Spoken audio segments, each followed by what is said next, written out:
Alors, plongeons un peu dans le monde des agents IA. Souvent, on pense à l'IA comme, bon, un truc qui exécute des ordres, quoi. Mais les documents qu'on a là, ils décrivent autre chose. Oui, il parle de systèmes qui deviennent presque des acteurs autonomes dans notre monde. C'est ça. Exactement. Un agent IA, comme c'est défini ici, c'est un système fait pour agir, seul. Il va capter des infos de son environnement, il prend des décisions et il agit pour atteindre un but. Un but souvent fixé par un humain d'ailleurs. Et les agents d'aujourd'hui, c'est un mélange, c'est ça, modèle de langage, outils spécifiques. Tout à fait. C'est souvent la combinaison d'un modèle de langage, type GPT, on connaît bien, avec des outils spécialisés, genre la recherche web ou des API, ces connecteurs entre logiciels, et puis des données externes. Voilà, donc notre exploration aujourd'hui, elle se base sur ces documents techniques qui décrivent ces agents, leurs différents types, où on les trouve déjà. Hmm. Notre but, décrypter ce qui les rend si particuliers, voir un peu leurs différentes formes, et comprendre où ils sont déjà en train de changer la donne. Bon, alors, commençons par la base. Qu'est-ce qui fait qu'un agent IA est différent d'une IA, disons, plus classique? Un chatbot simple, par exemple. La différence clé, et ça revient souvent dans les textes, c'est vraiment l'autonomie. L'IA classique, elle répond à une demande, hop, elle fait sa tâche, et c'est fini. Sans grande marge de manœuvre. Oui, comme un traducteur en ligne. Exactement. L'agent IA, lui, il est différent. Il opère en continu, il peut planifier sur plusieurs étapes, s'adapter si quelque chose change. Il interagit avec son environnement pour arriver à son but, même si c'est complexe, et sans qu'on lui tienne la main tout le temps, quoi. C'est ça. Et au cœur de cette autonomie, il y a ce mécanisme fondamental décrit dans les sources, la boucle perception-décision-action. Ah oui, en gros, 3 étapes. D'abord, l'agent perçoit. Donc, il collecte des données via des capteurs, des API, du texte, peu importe. D'accord. Ensuite, la décision. Là, il analyse tout ça, il raisonne, il planifie et il choisit la meilleure action selon ses objectifs. Et enfin, Et enfin, l'action. Il agit concrètement sur son environnement, ça peut être envoyer une réponse, passer une commande ou même en mouvement physique pour un robot. l'exemple de la voiture autonome qui est souvent cité illustre ça très bien, je trouve. Elle voit la route, ça c'est la perception. Mhm. Elle décide s'il faut freiner ou tourner, la décision. Et puis, elle agit sur les freins ou le volant, l'action. Et ça tourne en boucle, sans arrêt. C'est exactement ça. Et les documents montrent bien qu'il n'y a pas qu'un seul type d'agent, hein. C'est plus une échelle. Ah oui. Oui, il y a une gradation. Tout en haut, à l'agent réactif simple. Lui, il réagit juste à ce qui se passe maintenant. Un thermostat basique, par exemple.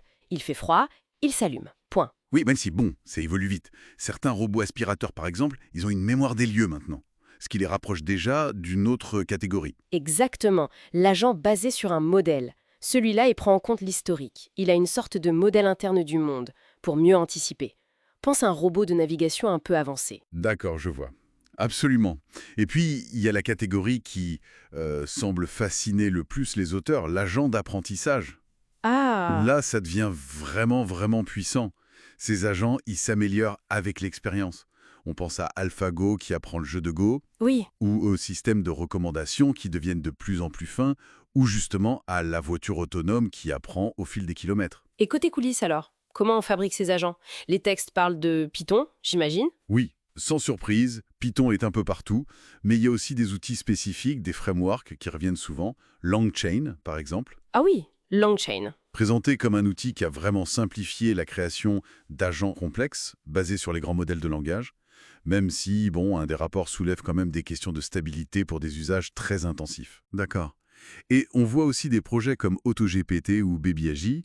Eux, ils sont capables de décomposer tout seul un objectif complexe, genre planifier un projet, et d'utiliser différents outils pour y arriver. D'ailleurs, une petite anecdote lue dans un des papiers, un de ses agents, chargé d'organiser des vacances, oui, Hmm, avait failli réserver un vol pour l'année d'après. ça montre la puissance, mais aussi qu'il faut encore des garde-fous, quoi. Ah oui, quand même. Et concrètement alors, où est-ce qu'on les croise déjà, ces agents? Les applications décrites semblent très très larges. Extrêmement varié, oui. Ça va de l'automatisation de tâches de bureau, gérer les emails, le support client, Mhm. aux assistants virtuels beaucoup plus capables qu'avant, en robotique évidemment, véhicules autonomes, robots dans les usines, mais aussi dans les jeux vidéo, pour des adversaires qui apprennent de tes actions. Ah, intéressant. En cybersécurité aussi, pour repérer des anomalies, ou pour analyser des tonnes de données, personnaliser l'expérience e-commerce. C'est vraiment vaste. Et on a des exemples précis qui sont cités. Il y a Devan, présenté comme un ingénieur logiciel IA. Apparemment, ses performances sur certains tests ont surpris. Oui, même si un autre article se demandait s'il était vraiment capable de gérer des tâches réelles, complexes, de la même manière. C'est toujours le débat. Bien sûr. Il y a aussi SW Agent pour automatiser le développement logiciel, Donald P comme agent juridique, FinanceGPT pour l'analyse financière. Et même voyager, un agent capable d'apprendre à jouer à Minecraft tout seul. Incroyable. Donc en synthèse, si on résume ces lectures, ce qu'il faut vraiment retenir, c'est que l'agent IA, ça se définit par son autonomie, par cette capacité à fonctionner avec la boucle perception, décision, action. Et surtout, sa faculté à planifier et à s'adapter. C'est ça la grosse différence avec l'IA classique. Exactement. Et on voit bien que leur intégration s'accélère, portée par des outils comme LangChain, leur capacité d'apprentissage, ça semble être un moteur clé de la transformation numérique. Ils peuvent automatiser des tâches de plus en plus complexes, on sent que quelque chose d'important se passe. Oui, et si on prend un peu de hauteur, on peut voir ces agents comme une étape clé vers une IA plus autonome. Et peut-être, qui sait, à terme, vers ce qu'on appelle l'intelligence artificielle générale, l'AGI.